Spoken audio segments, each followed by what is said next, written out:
se réveille tout doucement après une nuit pluvieuse. Bienvenue à tous sur TV5 Monde. Mais avant de vivre cette 9e étape Boromo-Kédougou, 153 km, revenons sur quelques faits qui ont marqué la course d'hier. L'étape Bobo Dioulasso-Pas a démarré sur des chapeaux de roue. Une épopée de 124 km 800 attendait les 50 coureurs au départ de cette 8e étape.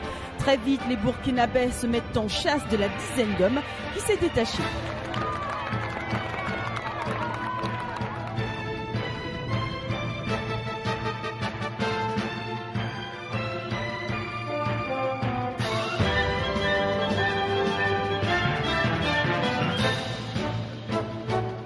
Le peloton à vive allure est toujours mené par les Burkinabés qui ont pour mission d'emmener Rasmane Ouedraogo sur la plus haute marche du podium, un travail qui payera plus tard.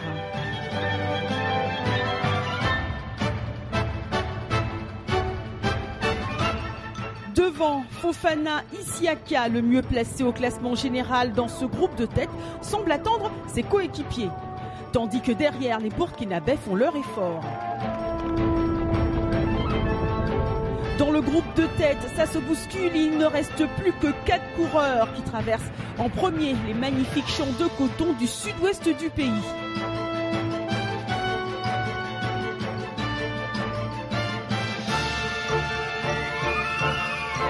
Dans ce groupe de tête, un Allemand, un Belge, un Ivoirien et un Algérien. 10 km avant l'arrivée, l'Ivoirien semble attendre du soutien. Et tandis que l'Algérien Hadj Bouzid ne se pose pas de questions. Les 4 hommes de tête ne sont plus qu'à 20 secondes du peloton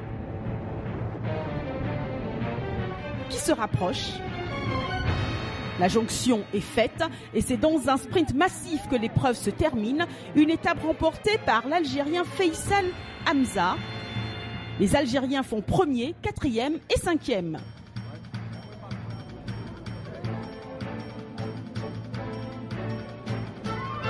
Encore une journée très chaude et tout de suite les coureurs recherchent un peu d'ombre et de fraîcheur.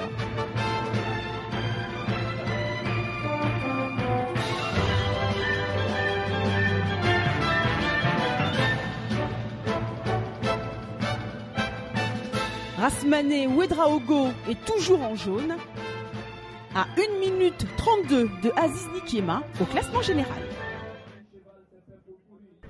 Avant-dernière étape de ce Tour du Faso 2012, la 9e. Et ce matin, nos coureurs ont à parcourir 153 km Boromo-Kédougou.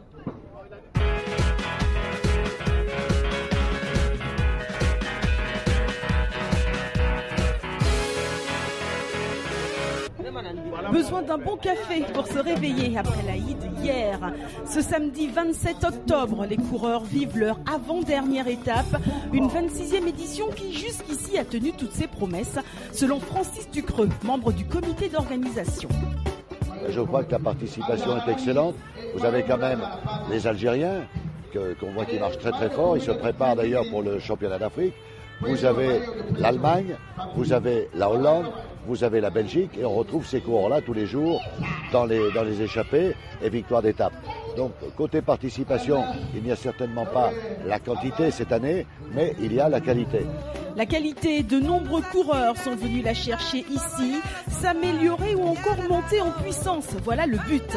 Justement, en montée en puissance, il y a un homme, ou plutôt un jeune homme, qui le prouve encore à chaque étape, Rasmane Ouedraogo. Si Rasmane est quand même au-dessus du lot, c'est qu'il est allé se préparer en Europe. Il est allé il y a déjà quelques années avec Laurent Bezeau, qui l'avait pris chez lui, qui s'en est occupé, et depuis il va en Europe, et il est très bon. Quand il est en France, il se bat, il ne gagne pas tous les jours, mais il progresse. Il rentre de France, et c'est pour ça qu'il est quand même, je dirais, au-dessus du lot. Le coup d'envoi est donné pour cette étape longue de 153 km, avec comme principal adversaire la route en très mauvais état. Très vite, tout s'accélère, le peloton se disloque et se scinde en 2 groupes. Et puis, chute, celle de Oumar Sangaré. Le Malien, première victime de la route et surtout du rythme effréné de ce début de course. Malgré une belle égratignure, Oumar Sangaré repart, plus de peur que de mal. Plus de mal par contre pour Stijn Verbeek. Après une chute, le Belge est incapable de repartir. Il abandonne. Décidément, cette route s'acharne sur Oumar Sangaré. Après une chute, voilà une crevaison. Et de nouveau, il repart.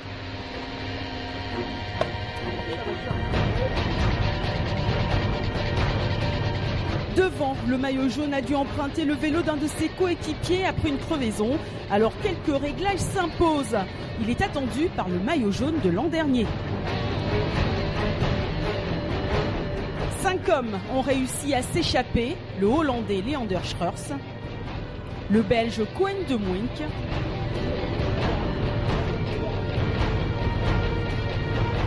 l'Allemand Serge Hertz et les Burkinabés Yacouba Yameogo et Haruna Il Boudo. Le peloton maillot jaune animé par les Burkinabés arrive à vive allure. Leander Schreurs, 3e au général, accélère. Mais par l'entremise de Salfo Bikianga, le peloton recolle. Tous groupés. Au premier sprint intermédiaire, Atita, premier, Haruna Il Boudo, très combatif depuis le départ du tour.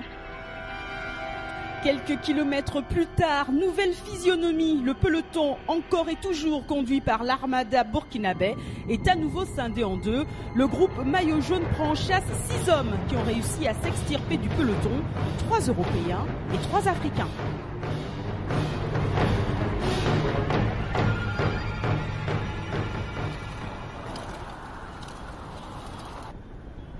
Derrière, le rythme du peloton est plutôt modéré. Dans le groupe, on est tout sourire.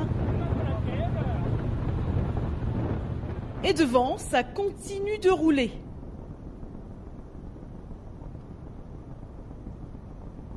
Mais quelques kilomètres plus tard, dans le groupe des 6 échappés, il n'en reste plus que 3, 2 Européens et un Africain. Mais le peloton réduit régulièrement l'écart avec les échappés. La jonction est faite. Un peloton où l'on retrouve le maillot jaune aux avant-postes, ainsi que le 3e au classement général, le maillot vert, le néerlandais Leander Schreurs. Au dernier point chaud, à Poa, on attend les premiers coureurs. T'es sûr que ce serait pas plus simple avec un papier quand même? Non, mais comme j'ai pas le temps, ma paume aussi sert de papier pour écrire. Avant d'utiliser, une fois dans le véhicule, maintenant je remets tout ça au propre. Ils arrivent, ils sont 2, l'Ivoirien Cissé Isiaka et l'Algérien Adil Barbari, qui franchit le premier la ligne des bonifications. Derrière, le porteur du maillot rose, Nikiema, celui des points chauds, le prend plutôt bien.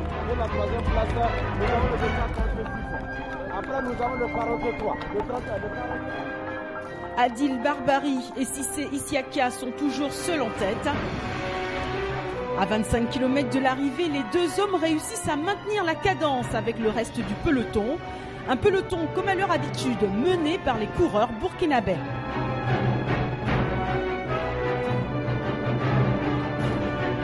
Qui de ces 2 hommes s'imposera? Réussiront-ils à tenir le rythme? Quoi qu'il en soit, chacun fait son travail, ils se relaient. Et derrière, le peloton pointe le bout de son nez. Dans les derniers kilomètres, Adil Barbari ne laisse rien paraître, contrairement à Cissé Isiaka qui semble plus souffrir.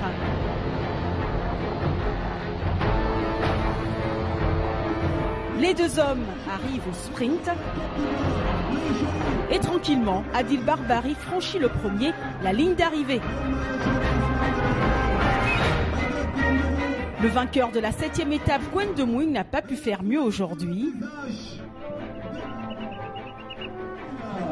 Belle opération donc pour l'Algérie avec 2 victoires d'étape d'affilée. L'Ivoirien Cissé Isiaka est 2e. Rasmané Ouedraogo, toujours en jaune, la veille de la dernière étape. Il est à 1 minute 32 du 2e. Rendons-nous maintenant dans le sud-ouest du Burkina Faso à la rencontre d'une famille qui vit de l'extraction de la sève d'un arbre bien particulier. Ils sont deux frères, Lassina et Souleymane. Leur activité, la production de bangui. Ça c'est la corde. Chaque matin, ils viennent monter pour récolter. Et puis à 8 h, on vient et puis réparer. Il faut donc préparer minutieusement le matériel avant d'aller extraire ce jus de palme. L'extraction de la sève de palmier n'est pas de tout repos car il y a plusieurs phases à accomplir.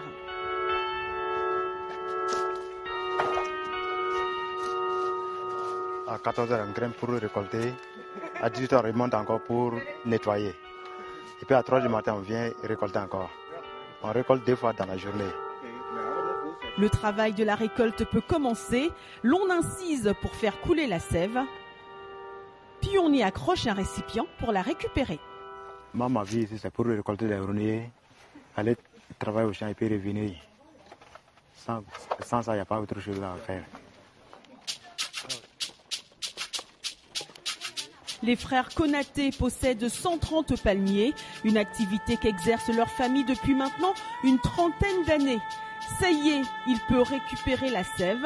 Il faut savoir qu'un arbre peut produire plusieurs litres par jour, mais il faut tout de même faire attention car monter et descendre plusieurs fois par jour est dangereux et les chutes ne sont pas rares.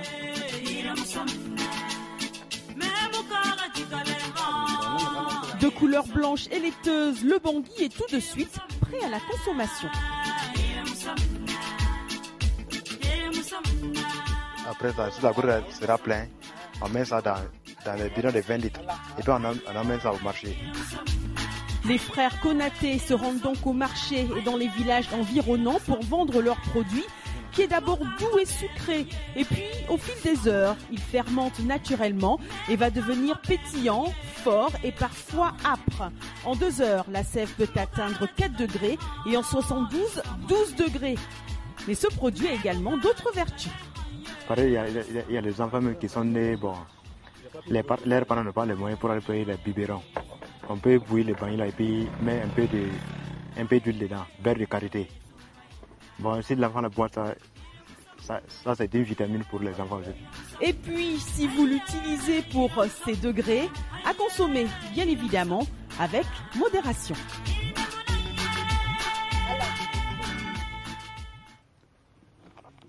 Avant-dernière étape est toujours un Rasmané Ouedraogo en jaune. Demain, à Ouagadougou, ça promet. Restez fidèles à TV5 Monde. Salut.